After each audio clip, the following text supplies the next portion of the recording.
Pulau Nusa Kambangan memang bukan tempat biasa dan juga bukan penjara biasa. Selain memiliki keamanan yang super maksimum, Nusa Kambangan juga dikenal angker. Banyak kejadian mistis di sana. Dan banyak makhluk aneh yang menjadi penghuni pulau di selatan Kabupaten Cilacap, Jawa Tengah itu. Paranormal Kiriman Sancang menyebut Nusa Kambangan berada dalam pusaran wahyu petaka. Itu yang membuat para narapidana di Nusa Kambangan seperti kehilangan harapan. Lantas, apa saja makhluk gaib yang menghuni Nusa Kambangan? Benarkah ada ular sepanjang 20 meter yang wajahnya aneh sehingga tidak bisa disebut ular biasa? Tapi, mengapa banyak narapidana yang kehilangan harapan setelah masuk Nusa Kambangan?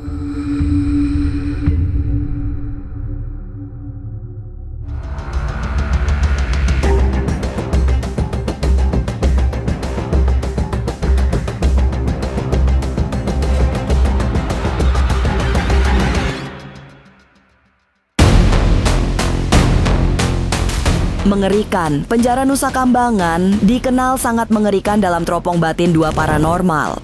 Dan ke Nusa Kambangan itulah episode terburuk hidup Ahmad Zoni dibawa. Ia dijebloskan ke Nusa Kambangan setelah kembali ditangkap akibat narkoba. Menurut Kiriman Sancang, ada pusaran wahyu petaka di sana sehingga membuat para napi dikuasai aura negatif dan kehilangan harapan. Inilah tempat berkumpulnya makhluk hidup dan makhluk halus. Banyak energi metafisika yang saling berbenturan dengan sangat keras di sana.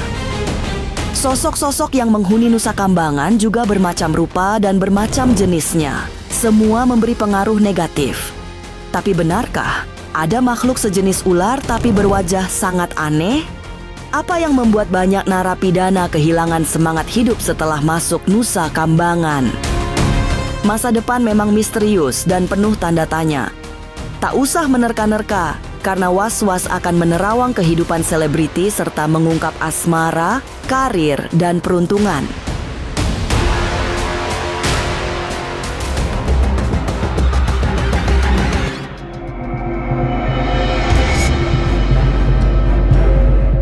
Sangat mengerikan, maka menjadi pantas jika dibawanya Ahmad Zoni ke Nusa Kambangan membuat banyak orang prihatin. Sejak kembali ditangkap, bahkan sebelum terbebas dari penjara karena narkoba, Ahmad memang dibawa ke Nusa Kambangan dengan kepala ditutup kain hitam serta tangan dan kakinya diborgol. Banyak yang melukiskan, hidup di Nusa Kambangan adalah hidup yang kehilangan harapan. Semua merasa terpuruk karena hidupnya menjadi tidak menentu. Paranormal Kiriman Sancang bahkan menelisik lewat mata batinnya. Kiriman Sancang melihat banyak sosok gaib yang mengerikan di sana. Jeritan dan tangisan datang silih berganti dalam wujud sosok-sosok misterius. Hingga sosok yang mondar-mandir membawa duka. Sosok yang paling sering terlihat menurut hasil penerawangan saya adalah bayangan hitam tanpa wajah yang mondar-mandir di lorong sel 2. Biasanya muncul menjelang waktu sahur atau pukul 2-3 pagi. Pria berbaju tahanan namun tanpa kepala diyakini adalah energi residu dari para napi eksekusi mati. Sosok perempuan berbaju putih dengan wajah rusak berjalan berlawanan arah waktu. Kemunculannya dipercaya sebagai pertanda ada tahanan yang sedang dalam kondisi mental terganggu parah atau akan meninggal dunia. Jeritan gaib dan tangisan samar yang enggak bisa dilacak asalnya, tapi bisa dirasakan oleh para penjaga malam. Tempat yang paling rawan penampakan ini biasanya di area bekas ruang isolasi lama dan jalur eksekusi yang disebut lorong Sabdo Wirang oleh para pelaku spiritual. Dalam ilmu kebatinan, tempat yang menjadi pusat dendam dan putus harapan akan menyimpan jejak energi astral. Di dunia spiritual, ini disebut pusaran wahyu petaka. Pusaran energi negatif yang terbentuk dari rasa takut, dendam, rasa enggak rela mati, dan amarah yang enggak terucap. Tidak hanya makhluk gaib, binatang buas juga banyak ditemukan di Nusa Kambangan. Seperti yang pernah disebut Ustadz Dery Sulaiman, ada ular piton sangat besar yang menakutkan muncul di Nusa Kambangan. Tapi, dalam pandangan batin Kiriman, bukan hanya ular piton, tapi banyak binatang mistik yang menghuni Nusa Kambangan. Bukan hanya ular besar, tapi juga anjing liar, hingga wabah yang sering muncul secara misterius. Selain itu, yang juga sangat dominan adalah kemunculan burung gagak hitam yang menakutkan.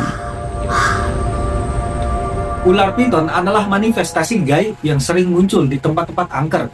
Dalam dunia spiritual kuno, hewan-hewan besar seperti ular, burung hitam, dan anjing liar seringkali menjadi wadah manifestasi energi astral atau makhluk penjaga dimensi tertentu. Di Nusa Kambangan, hasil terawangan saya menemukan dua jenis hewan mistis yang sangat dominan. Yang pertama itu ular besar atau hitam gaib. Ini bukan ular biasa, kadang terlihat di satu titik lalu hilang tanpa jejak. Dalam kacamata spiritual, ini bisa jadi penjaga wilayah astral atau penjelmaan khodam dari korban eksekusi mati. Kemunculannya dipercaya sebagai sinyal bahwa ada yang enggak selesai atau roh yang ingin menyampaikan pesan. Yang kedua, burung gagak hitam. Enggak sekedar binatang, tetapi entitas yang disebut danyang geni, utusan dari wilayah gaib yang berfungsi mengawasi batas dunia manusia. Jika burung ini datang dan berbunyi di depan sel, biasanya akan ada musibah atau kematian yang menyusul. Aura kelam sangat mendominasi setiap sudut penjara di Nusa Kambangan. Para narapidana hanya bisa menyerah dan kalah. Setiap hari, selain meringkuk di sel-sel kecil, mereka putus harapan, putus penghidupan. Di semua ruangan, sering terdengar jeritan, tangisan, bahkan teriakan putus asa. Aroma kematian sangat terasa di sana. Para napi di sana mayoritas kehilangan frekuensi hidupnya. Mereka terjebak di antara rasa bersalah dan rasa enggak punya harapan. Getaran tempatnya sendiri sangat berat, karena setiap hari di ruang itu ada yang menangis, berteriak, bertengkar, bahkan mati. Energi seperti itu menumpuk menjadi kabut aura kelam yang disebut oleh leluhur sebagai asap dosa. Energi tipis enggak terlihat yang menghisap semangat manusia. Jadi, untuk bisa bangkit di tempat seperti itu sangatlah sulit. Butuh jiwa yang kuat dan batin yang sudah terlatih. Karena setiap kali seseorang mencoba berpikir positif, ada energi lingkungan yang seolah menariknya kembali ke bawah. Alam Nusa Kambangan juga berbeda dari tempat-tempat lain. Di sini, bahkan matahari tidak datang membawa terik, melainkan redup yang penuh kabut. Bukan kabut biasa, tapi kabut misteri yang sulit diterjemahkan nalar manusia. Saya ibaratkan begini, di luar penjara, matahari bersinar memberi harapan. Tapi di dalam Nusa Kambangan, cahayanya redup oleh bayangan dosa yang belum sempat ditebus. Hanya segelintir napi yang bisa menemukan pencerahan batin. Biasanya yang mulai sadar, tobat, dan benar-benar berserah kepada Tuhan. Sisanya, banyak yang mati perlahan dalam keheningan yang penuh penyesalan. Energi negatif yang sangat kuat mendominasi kawasan Nusa Kambangan. Sesungguhnya bukan unsur tunggal, ada energi lain yang saling tarik-menarik, berbenturan sangat keras, serta menyerap kuat semua energi manusia. Arwah para narapidana yang dieksekusi mati ikut membuat aura semakin buruk, suram, dan menakutkan. Para narapidana yang mati dieksekusi adalah manusia-manusia yang kehilangan harapan. Mereka meninggal dengan tidak wajar, bahkan menanggung dosa yang belum sepenuhnya bisa ditebus. Dalam penerawangan saya, ada beberapa lapisan energi makhluk halus yang hidup berdampingan di kawasan lapas Nusa Kambangan. Mereka bukan sekedar penunggu, tapi juga penyerap energi manusia yang lemah. Sosok-sosok itu antara lain adalah arwah-arwah gelisah para napi yang dieksekusi mati, yang belum tenang karena meninggal dalam keadaan penuh ketakutan dan belum sempat menebus kesalahan. Sosok ini biasanya muncul dalam bentuk bayangan putih atau hitam, setengah transparan, kadang terdengar berjalan, kadang hanya terasa lewat hembusan dingin yang tiba-tiba menusuk tulang. Kedua, makhluk penjaga wilayah, disebut Kakang Lembu Suro Jaga Penjara. Sosok besar menyerupai bayangan raksasa berwarna arang. Ia enggak jahat, tapi menjaga agar enggak ada energi jahat lain masuk ke kawasan itu. Namun ketika ada manusia yang enggak menghormati tempatnya, dia bisa memperlihatkan wujudnya. Dan siapapun yang melihatnya biasanya akan sakit demam selama 3 hari. Tidak bisa dihindari, Nusa Kambangan bukan sekadar tempat pembuangan narapidana kelas kakap. Nusa Kambangan juga merupakan tempat menukar karma. Tempat ini seperti diciptakan dengan energi sangat gelap. Aura putus asa, dendam, hingga kemarahan yang mematikan membuat Nusa Kambangan semakin kuat menebar energi hitam. Karena Nusa Kambangan bukan hanya tempat fisik, tapi sudah menjadi wana karma, yaitu tempat yang didesain semesta untuk menjadi wadah energi gelap, peluruhan karma dan pemurnian dosa. Setiap hari di sana ada manusia yang menangis dan putus asa, ada yang memendam dendam, marah, kesal, dan kebencian. Ada yang mati tanpa ampun, dan enggak sedikit yang mati tanpa sempat menebus dosa. Semua itu adalah bentuk energi, dan energi itu enggak hilang, tapi menumpuk. Kalau diibaratkan secara mistis, Nusa Kambangan adalah getong besar, berisi cairan hitam, dan tiap hari ada yang menuangkan lagi dari atas, tapi enggak pernah dibersihkan dari dalam. Tapi benarkah ada sosok serupa ular berwajah aneh yang panjangnya 20 meter? Jangan lupa saksikan Was-Was setiap Senin, Rabu, dan Sabtu. Jangan lupa komen, like, and subscribe. Saya Uya Kuya, penonton Was-Was.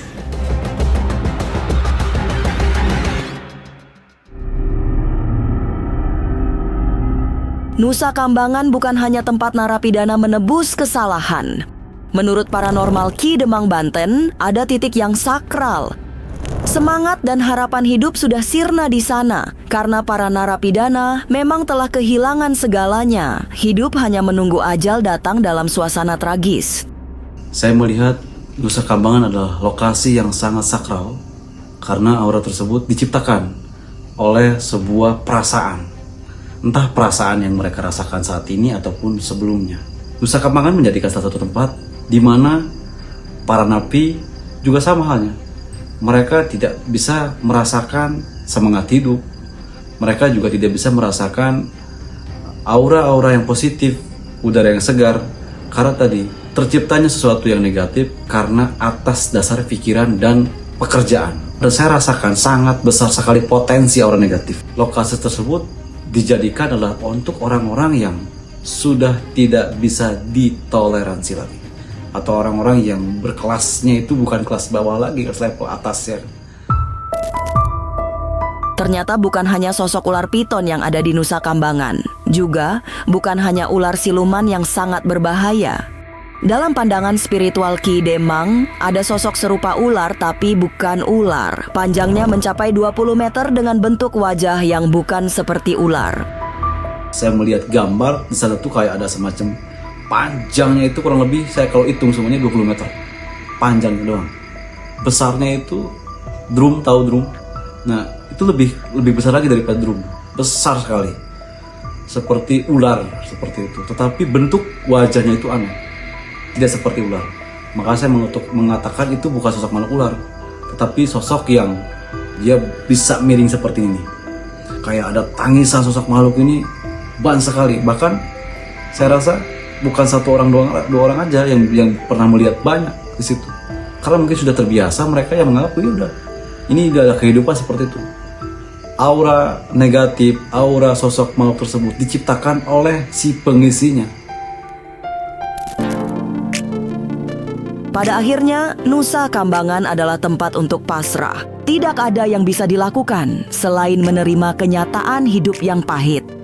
Lingkungan yang serba putus asa semakin terasa tak punya harapan karena semua menyimpan kebencian di sudut hatinya.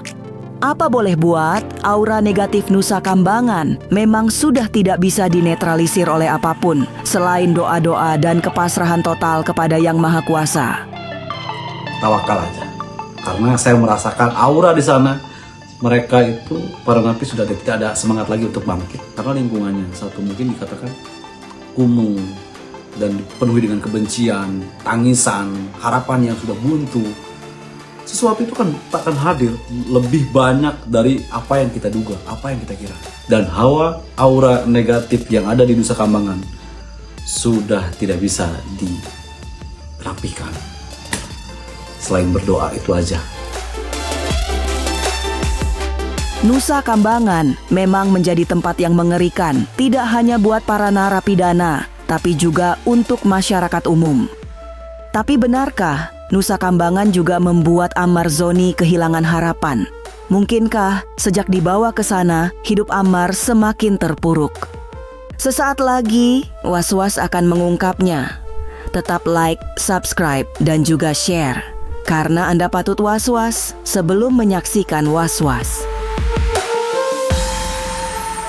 Jangan lupa saksikan Was-Was setiap Senin, Rabu, dan Sabtu. Jangan lupa komen, like, and subscribe. Saya Uya Kuya, penonton Was-Was.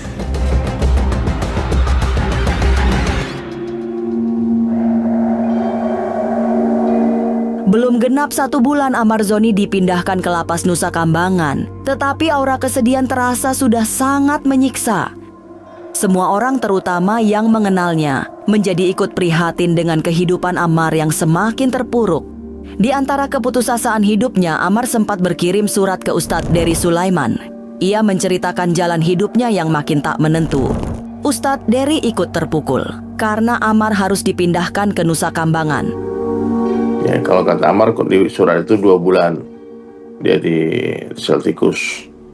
Sel tikus itu ya sel isolasinya kecil banget tuh sel itu. Nah, kalau kata Pak Dirjen Pas kemarin kan 40 hari. Ya, semua kita sedang diuji sama Allah. Ada yang disukai, ada yang nggak disukai. Amar ujiannya memang berat. Karena gimana Amar bisa keluar dulu dari Nusa Kambangan, dan itu ya target kita yang pertama. Karena dia kan bukan BD. Ustadz Dery yang sempat mengunjungi lapas Nusa Kambangan merasa semakin prihatin dengan Amarzoni, sebab yang dibawa ke Nusa Kambangan adalah narapidana dengan kejahatan yang berat. Tapi Ustadz Dery tidak yakin kalau Amar seorang penjahat kelas berat, apalagi ia juga hanya pengguna narkoba, bukan pengedar. Kemarin itu kalau aku nggak dikirimin surat pagi-pagi itu mungkin aku juga, maaf ya, mungkin aku agak sedikit kecewa dengan Amar ya. Masa udah sekali, 2 kali, 3 kali udah janji sama aku mau keluar, mau dakwah bareng-bareng, tahu mengedarkan lagi. Kan berita di media kan pengedar. Nah, pas aku baca, saya bukan pengedar, bukan bandar. Wah, saya percaya itu. Gak mungkin Amar berbohong di sini. Kenapa dia nggak ada kesempatan untuk membela diri sih, gitu aja. Kan dia nggak didampingi pengacara, waktu dipindahkan ke Nusa Kambangan, keluarga juga nggak tahu, pengacara nggak tahu, kan aneh. Benar, Nusa Kambangan memang bukan penjara biasa. Semua yang dibawa ke sana adalah penjahat kakap dengan hukuman yang sangat berat. Tapi benarkah Amarzoni termasuk yang akan dihukum berat? Semogalah ada jalan terbaik untuk Amarzoni, sehingga ia mendapatkan hukuman yang sesuai dengan perbuatannya. Pemirsa, saksikan terus Was-Was yang akan meneropong kehidupan para selebriti, tentunya hanya di channel YouTube ini. Dan pastikan untuk subscribe, like, dan juga share, karena Anda patut was-was sebelum menyaksikan Was-Was.